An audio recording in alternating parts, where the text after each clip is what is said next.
A note: following advice from Work-Life Imbalance may lead to action being taken by HR, your family, the authorities, or higher powers.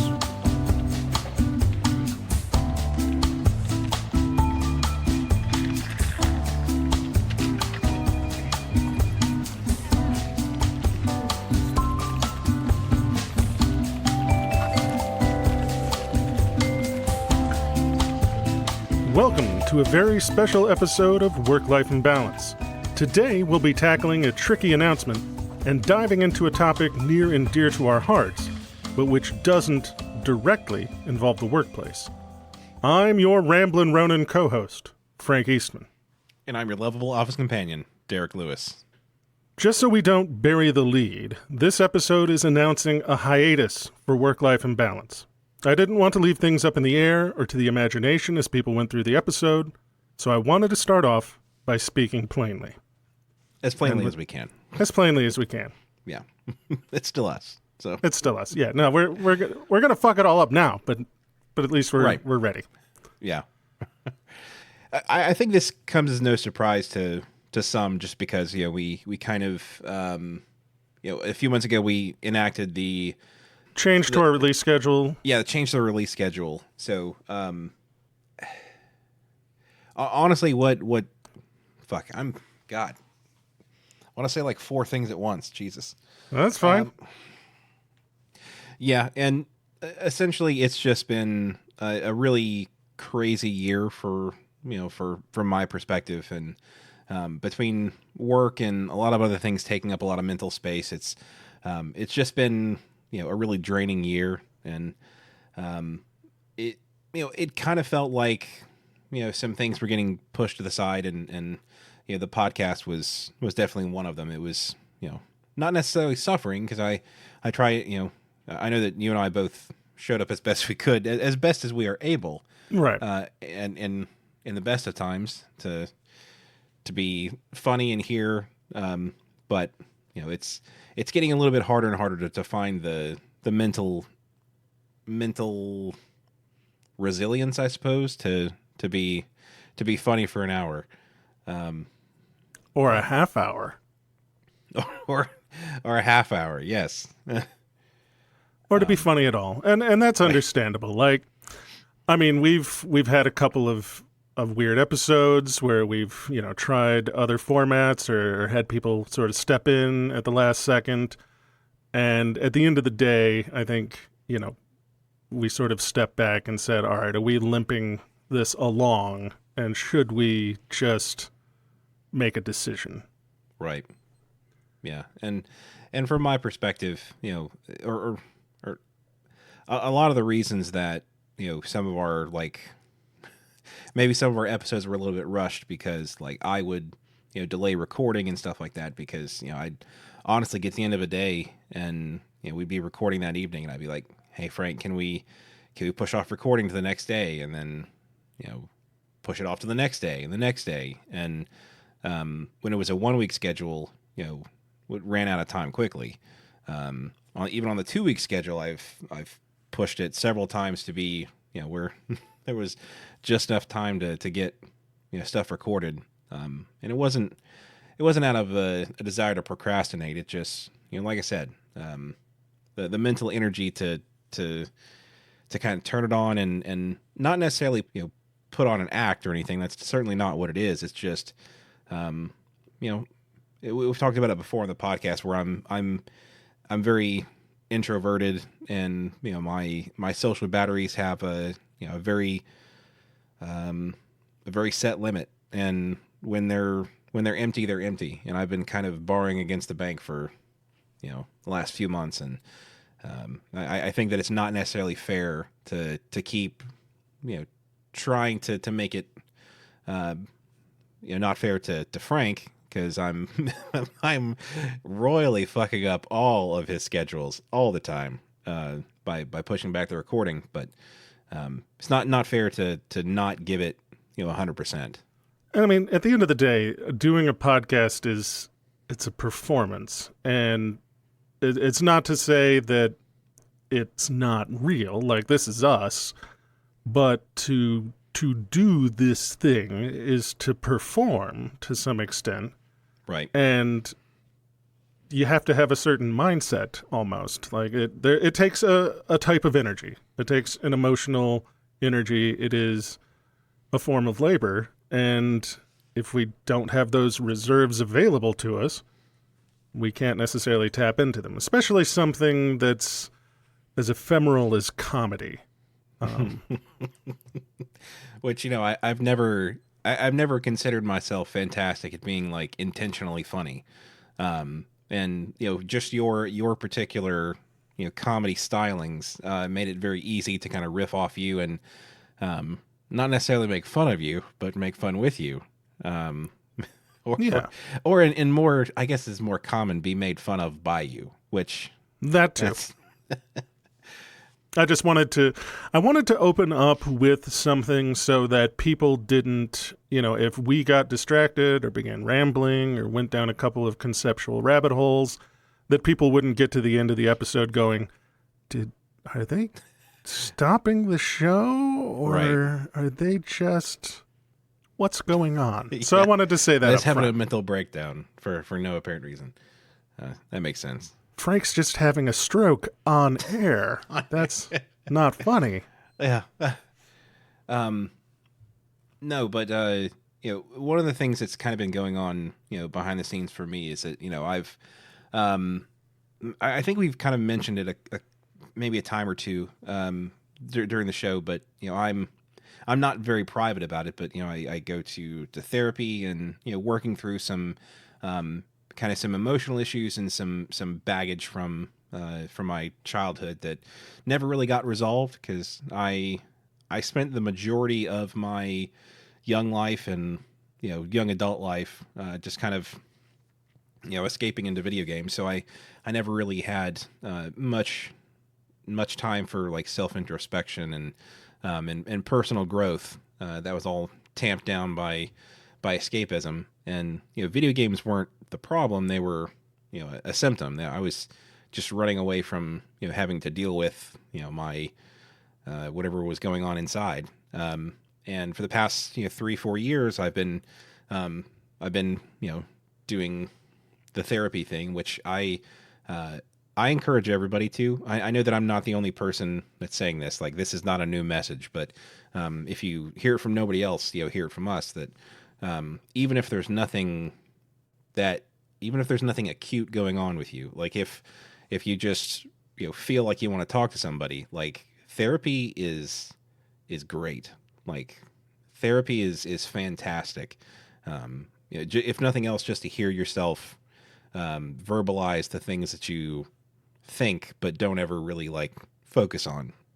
Yeah, in my time, I, just being honest, doing sharing, I've had 2 therapists. The first therapist told me that I was fine after we'd been working together for a year or so, which is to say I was able to fool that person. My second therapist was, unfortunately for all of us, able to see through my bullshit fairly easily. Right. And I'd come in and he'd say something pointed and ask a question, and I'd be like, you know what? Fuck you. And then I wouldn't come back for 6 months. Right. That's how you knew he was right, though, because it cut deep. Yeah, he asked a lot of hard questions. I don't like hard questions. I like questions that I can answer. Those slow softballs across the plate. And and from my perspective, I think this, I'm working through a few therapists now, one after the other, because I had a really great therapist that was very empathetic and was exactly what I needed. And something strange happened, and her personal life exploded, and she ghosted me, which was, if you've never had that happen from a mental health professional, that was strange, and that honestly happened about the time that we went on the new schedule, because it was a blow. Like it definitely affected me very negatively, because I was sometimes with therapy, you get into this mode where you're opening up a lot of old wounds, and the intent is to open them and then actually heal them, and discuss that with your therapist and work through all that. Well, we kind of got to the wound opening part, but we didn't quite get to the healing part. So I've kind of been in a little bit of a limbo the last few months, and trying to find another therapist that was as engaged and as kind of compassionate as the other one was. But that's kind of how it goes. Like a lot of times, I've heard stories from people where they try a therapist and they're like, I just didn't work. I didn't like it. Well, maybe that just wasn't your therapist. Like maybe maybe therapy is still for you. You just didn't find the right one the first time. I think almost nobody does. Like, I think anyone who's found a therapist that works for them, it takes them 2, 3, 4, 10, 20, 30 therapists before they find one they really click with. And that it sucks, like, because you bare your soul to a new person every 4 to 6 weeks until you find the right one. And but then eventually you do, and you start that healing process in earnest. And honestly, like, one good thing about going to multiple therapists is, after the 4th or 5th one, you get really good at describing your neuroses, like, like really good. I'm like, all right, let me tell you. We joked about talking about a type 5, but like, I know you meant comedy, but I got it down for my like neuroses. Like my emotional trauma is down to like a type 5. So, but yeah, it's definitely been a long few months for me, and I don't mean to like be melodramatic or anything. It's not. It's nowhere near like depression. Like that's something altogether entirely. People who suffer depression are, it's not to be taken lightly. So I don't want to be self-diagnosing or anything like that. It's just feeling that kind of like I'm in the middle of a transitionary state emotionally, and just kind of want to focus on that for a little while and see where it goes. And I think that for my part, the hope is to kind of work on that and bounce back and be be better, like be healthier, mentally and emotionally, and then come back full swing where hopefully it won't happen again, instead of kind of going week to week and seeing how I feel on that given day. And I think it's time, and I hate that it has to happen at all, but I think it's for the best for now. And we had sat down, and I mean, I've got my own issues. I think everyone is probably obviously aware of that. And I'm not necessarily shy about my own sort of mental health challenges. I'm definitely one for sort of destigmatizing these things. Absolutely. I'm also a huge believer in better living through pharmacology. I wake up in the morning and I've got a cocktail of pills that, I mean, it works for me, and it keeps me trucking on. And so that's what I feel is important. Like, if I had the beatus, I would take my diabetes medication. Right. But I have the depression, and so I take my depression medication. Right. And those are sort of the same thing. Like, I'm not going to be embarrassed about taking, a medication for a physical ailment. I don't think people should feel ashamed of taking a medication for, a brain-based ailment that they might have. Absolutely. Yeah, I mean, there are a couple times where I'll have the somewhat selfish thought of like, boy, I wish I could just pop a pill and my whatever my dopamine stuff would just like work out. Like, that'd be real cool. But that's honestly that doesn't exist. Like, No. That's not what pills do. They have very specific functions, and sometimes with your mental health and stuff like that, it's just, you got a decent amount of work to do. You ignored your mental health and well-being for the first 8 years of your life. You got a little catching up to do. So, and it can be insidious. Like, if I don't take my medication, I don't immediately fall off the planet. It's one of those things where I'm just like, why the fuck am I like this today? I am just in a complete shitto mood, and I don't know. Oh yeah. Forgot to take my meds this morning. That's it. Yeah. I mean, does it happen that fast, or do you have It's, for me, I'm on a bunch of, well, not a bunch of different things anymore. I'm on a couple of things. But it's not, most of the types of medications that I'm on, so selective serotonin reuptake inhibitors and whatnot, they take a while to build up in the system, and then they take a while to sort of filter out of the system. Right. And that's one of the reasons why it can be relatively insidious. It's not like you flipping a light switch and suddenly crazy is back or whatever. Right. It's just I didn't take my medication. I felt fine until 5 p.m. And then I was, sort of sitting here going, why am I having really dark thoughts and I just can't get rid of them? It doesn't necessarily seem to be logic. Fuck me. I forgot to take my medication this morning, didn't I? Yeah. And, another thing that definitely has kind of taken its mental toll, we don't, I don't mean to go on too much of a tangent, but this political climate, we try not to get very political. It's not why people listen to us. That's if you want good political commentary, besides just guttural screaming, we're probably not the best pick.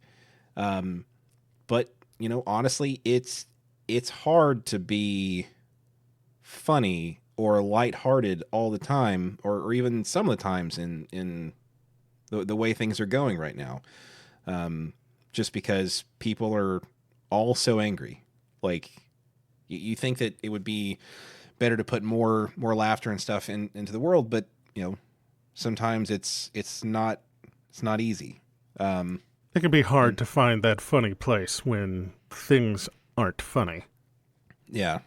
And it, like I said, I don't want to harp on it too much. I think we all understand the things that are going on that are not normal. And they should never be normal. The anger and the frustration that we feel over this stuff, that's, hell, let that metastasize and light a fire to do some things inside of everybody. That's, we shouldn't feel okay with what's going on.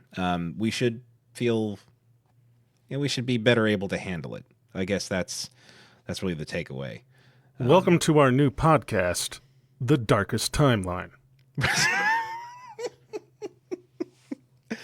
I'm pretty sure that's the creative choice that NPR took. They're just well, I guess we didn't write this, but here we are anyway. But yeah, so definitely my plan and my hope is to, kind of, take some time and focus on, my mental health and, mental well-being and stuff, and emotional resilience and whatnot. I keep saying the word resilience, but that's a lot of what it is. And then pick up where we left off. Maybe we'll change some things up. We like the whole idea of Kaizen and continuous improvement and stuff like that. So maybe we'll shake some things up and stuff like that. But the plan is definitely to come back and hit it back in full swing at some point.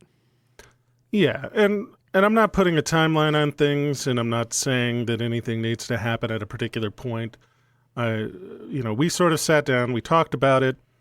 There were a couple of ways that we could have gone with the podcast. We could have brought in like a different co-host and let that person run for a while, Derek was working on getting to feel better. But we came into this thing together, and it's definitely our collaboration, and that just didn't feel right. And so I think we decided it felt better to just go ahead and say we're going to take a hiatus, and when we're ready to circle back around to work-life and balance, then we'll circle back around to work-life and balance.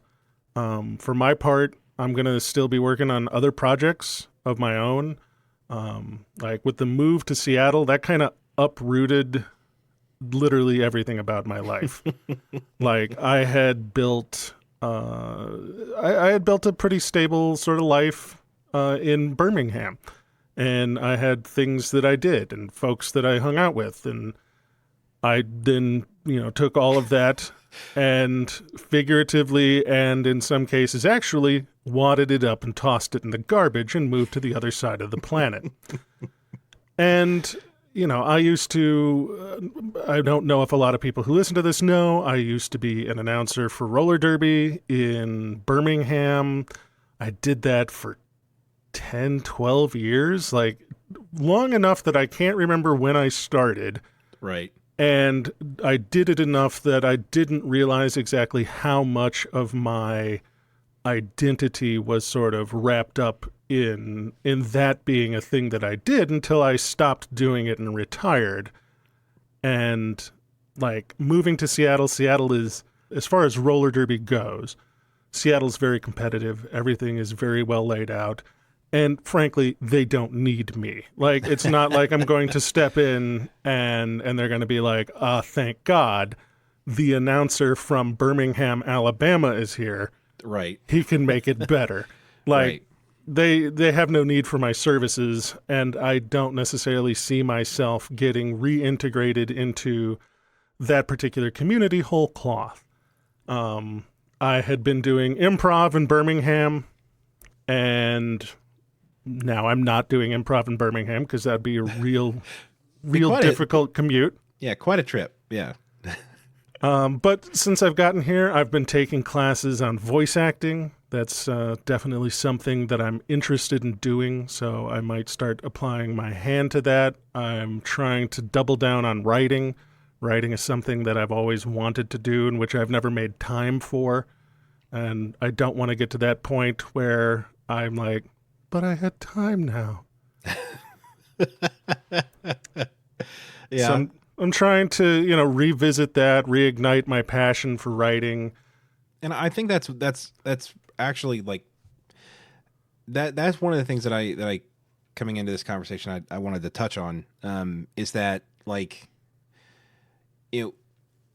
one thing about the podcast, it's something that was so terrifying to me, like just the thought of doing this was super terrifying.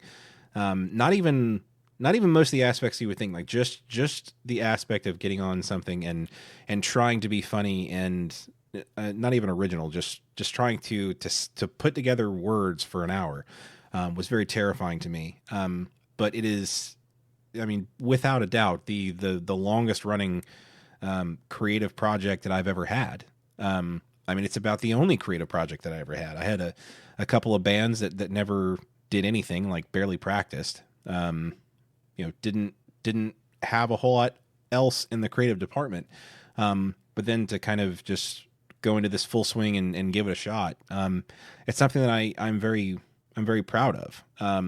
And it's kind of, I'm feeling like it definitely has led me to be a little bit more creative in other things too, like music and whatnot. So, I'm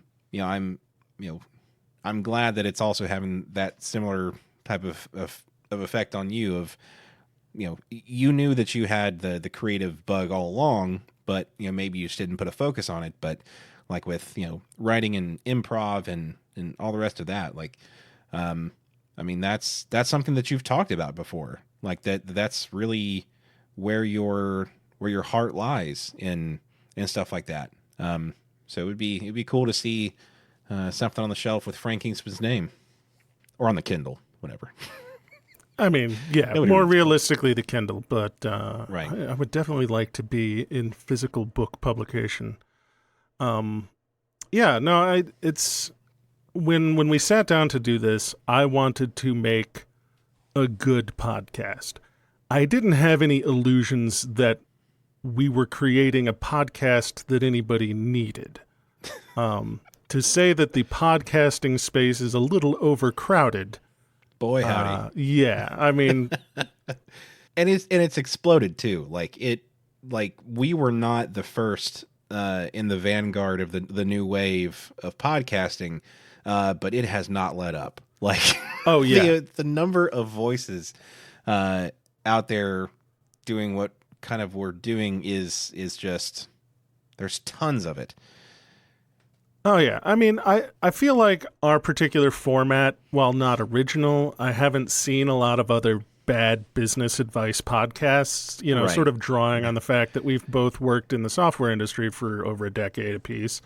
And, but two white guys sit down and talk about shit for a while is definitely A little played out. Yeah, it's a little played out. I was at a convention and someone said, there's a new joke. What do you call 5 white guys in a basement? Oh no. A podcast. Like, Oh. and I was like, that cuts deep. You're That's coming real for deep. me. That hurts. I feel attacked. I had thought, I had given some thought to one of the things that we've never talked about on this particular podcast is that I'm a gigantic fucking nerd, and I've played RPGs like Dungeons and Dragons and stuff for longer than I want to admit. And I had a moment where I was like, maybe I'll do one of those actual play D&D podcasts. And then I started looking around and I realized, oh man, everybody also, everybody got a podcast. Everybody has a second podcast where they're playing D&D with their friends. It's so true. Like, I know specifically 6 or 7 different podcasters that I like that have spun off from their regular shows and done D&D shows as well, or D&D podcasts as well. And it's kind of hard whenever you're considering something like that. It's hard to kind of not compare yourself to other podcasts like that, because it's like, okay, what is my angle here? Like, am I doing something different? Not really. Are we going to be wittier? Maybe. Like you have to find some way to differentiate yourself. And with those type of podcasts, it's really easy to make an okay one. It's really hard to make a good one. Yeah. And if I do things like, when we set out to make this podcast, what I wanted to make was a good podcast. Right. I wanted to have good content. I wanted to have good audio quality. I didn't want it to be 2 guys sitting around like a MacBook microphone. Inside a coffee can. Yeah.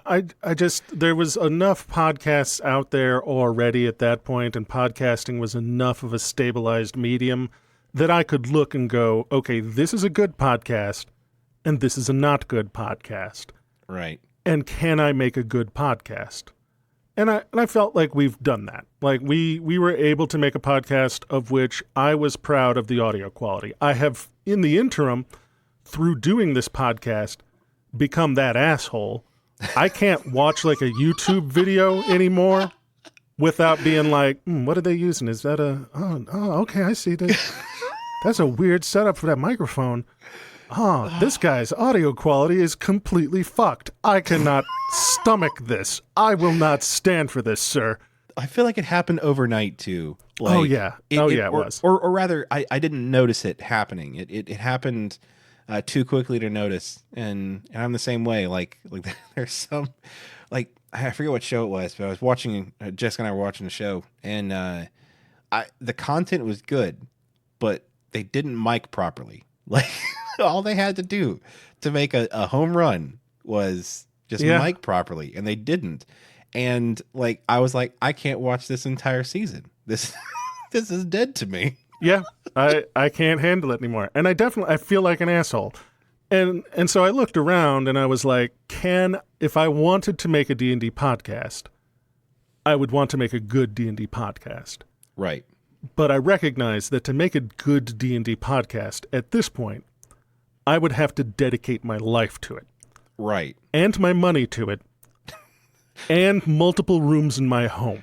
Like, Right. completely dedicated to making a good actual play podcast.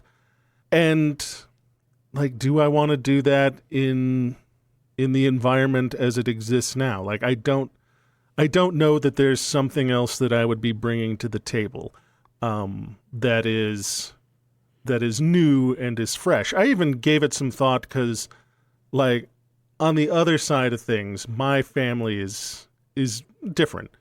And I exist in a lot of queer spaces for the fact that I am not queer myself. Right. And I was like, is there a need for that even? Is there a need for sort of that to be brought up? Nah. They got Dungeons and Drag Queens. Oh, that's amazing. Oh yeah, no, it's real good. I'm like, I guess I'm not needed here. Oh. And I'd like to be that cis straight white guy that's like, I'm not needed here and I'm not going to inject myself. Right. Yeah. That's its own nobility in a way, of being like, you know what? There's enough of us here. We have enough representation. Well, Yeah, I'm just gonna consume. I like that. We'll call it nobility. I was noble in my shutting the fuck up and sitting the fuck down. Hey, whatever it takes to increase that. I mean, that's. What else can we do to make you not talk, Frank? Oh God. But yeah, so I gave it a lot of thought. It was one of those things that I'd had on the back burner since I moved to Seattle. I was like, I'm moving to Seattle. It's a time for fresh starts. Maybe I will become the guy that does this really good D&D podcast or this D&D, Twitch channel or this D&D YouTube channel. And so that it's been a little painful to look at this thing that has really been, it's been a part of my life for decades that I didn't realize was something that could be popular. And I had to sit with that for a little while to see this thing that has been a big part of my life, that if I had realized I had the chance to have, stepped in maybe 10 years ago when I felt it was something that I couldn't do, when people who were, I will admit, braver than I am, Right. had decided to take the leap and get into the production of it and fail and get back up and fail and get better and are now able to produce, really amazing content. Like, to realize that ship had kind of sailed and I had missed it was definitely kind of something that stabbed a little bit. Like, I felt very, like, depressed about that, I guess. Not in a depression way, but in a, I totally missed that boat. And it's not like I can, if I row real hard in my dinghy, I can catch up to the boat. It's like, no, I can row real hard in my dinghy, and I have to make a decision that I want to row real hard in my dinghy to try and catch up because that's what I want to do, and I love it. Not looking at the things that other people have been able to do because they've been doing it for a decade where I haven't been doing it. Right. Yeah. And in cases like that, I think, like they say, comparison is the thief of joy. Because it's a mixture of like, what could have been, and there's a little bit of like, of just admiration and that tied into it too, which makes it kind of bittersweet to see these people that like you said, they a lot of the successful things didn't work out to begin with. Like, it took many times of them like being like, okay, does anybody want it yet? Nope. Okay, we'll be back in a couple years. It's just starting and failing over and over and again until finally, like, just like those jean shorts that you would not stop wearing, they have come back into fashion. And unlike the jean shorts, you didn't stick with the, shoving D&D and RPGs into people's faces. I've always been sexy in these shorts. And only now people are recognizing it. But no, that's tough to kind of see other people do the thing that you really wanted. Or not necessarily that you really wanted. Like, it's not even really like you knew. So it's kind of, it's like posthumously, you see something that you didn't know you wanted, you realize you wanted it, and realize you didn't know you wanted to try and go get it at the time. Like, it's like that twofold. Such a weird feeling. Like, to some extent, it would be fine if I had tried and I had failed and others had succeeded where I had not. Right. Like, that's a particular feeling. I've had that feeling before. It's not great, but it is what it is. It is this looking at a thing that I didn't even have the recognition that it could exist. Right. Like, I had internalized sort of my own like nerdy self-hate, I guess, to some extent. I had internalized it so greatly that I didn't even conceive of these things as being possible. Like, and you didn't realize it was happening at the time. Yeah, it wasn't within a million years that I would have thought of it. And it was only when other people were like, hey, Frank, you should look at this, that I'm like, oh, fuck. That's really cool. You didn't know because I don't talk about it a lot. But I've been playing D&D for decades upon decades now, and for it to be something that, like, people are making really enormous sums of money off of, and making TV shows, and, like, famous actors are all getting together to play D&D in each other's rich Beverly Hills basements, and right. I'm just like, okay, part of me is like, all right, that's cool. I love that. I love that a lot. And then, also another part of me, because I'm filled with darkness, is like, we want it, my precious. Why can't it be me? At the end of the day, it's still great that it's happening because, I guess it depends on how long it lasts. Like, if it lasts just long enough to hook a bunch of people onto the whole D&D bandwagon, only to drive it back into the underground, that'll be a kick in the nuts.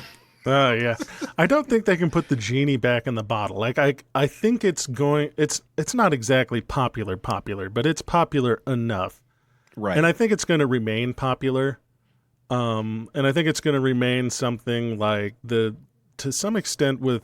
It's sort of the coming of age of all the tech stuff. Like, the nerds have really inherited the earth to some extent, and now absolutely nerdy bullshit that would have gotten you beat up and stuffed in a locker in 1984 is the kind of stuff that makes you a bestseller. Because the guys from My Brother and Me, who did the Adventure Zone, also did a comic book of the Adventure Zone, which was then like a nationwide bestseller. And I'm just kind of sitting over here in my basement like, fuck.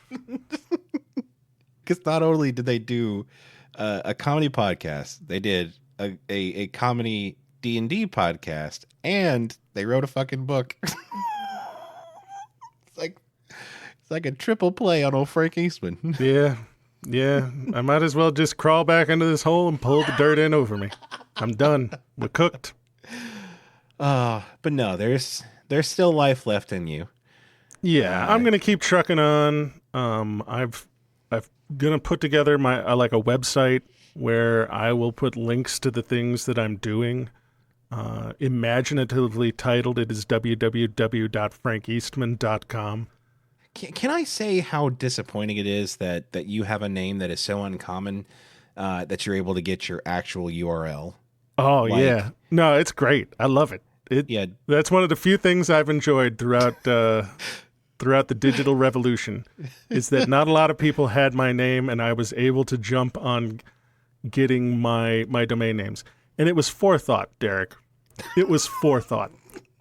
I have been sitting on several domain names for years now. Wow. Waiting for my glow up. Well, there you go. But I've decided that's never going to happen, so I might as well put together a shitty little website. You know, that's commendable too. Knowing how close to the sun you can really fly before your particular set of wings melts. No, and speaking of website and stuff like that, regardless of whether, like I said, we intend for the hiatus to be somewhat short-lived. Don't want to put a time limit on it, but we expect to come back at some point. But even if worse comes to worse and we decide that it's done with, I plan on paying the bill for hosting and the site for quite a while to come. So don't expect your favorite episodes of our dick and poo poo jokes to go away anytime soon. Our work-based bathroom humor will live on in infamy. Right. I mean, wouldn't it be funny if if the aliens in 2,000 years, 3,000 years after the Earth has heated to super hot, killed all life forms, and then cooled once again, when the aliens visit us and unearth the records of our podcast, and what will they think? That's why I'm going to go ahead now, Derek, and take our entire back catalog and have it burned onto solid gold media so that it will stand the test of time. Everything else may have decayed and fallen away, but recordings of our bathroom humor podcast will remain forever. I mean, what better legacy could we leave, to be honest? I mean, a habitable planet, but right. That doesn't seem like it's very likely. Yeah, that's slim. Yeah, we're fucked.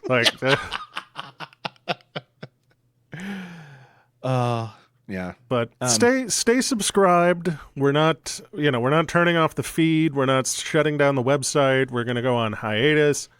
And if you're still subscribed, then when we begin releasing episodes, I'm sure we'll release like a, hey, guess what, teaser, and then we're not going to post a lot of bullshit to it either. So if you see something from us, it will be because we know we're going to be back. We're not going to exactly. Hey, we're starting it. Oh, never mind. We're quitting again. We're starting it.